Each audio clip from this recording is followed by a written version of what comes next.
Hi, hello. Ito na yung kasagutan ng inyong mga tanong kung ano ang trabaho ko dito sa Saudi Arabia. Ito, papakita ko sa inyo kung ano ang trabaho ko. Isa ako sa nagtatrabaho sa parlor at specialist sa facial.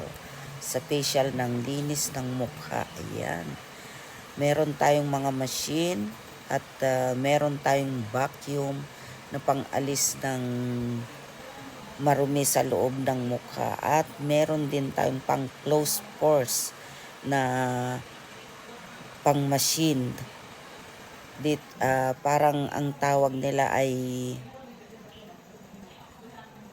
yung pang-alis ng mga marurumi. At ito, panoorin nyo na lang, hindi ko masabi lahat. Panoorin nyo na lang ang aking video at pag nagustuhan nyo, like and share na lang tayo. Thank you very much for watching.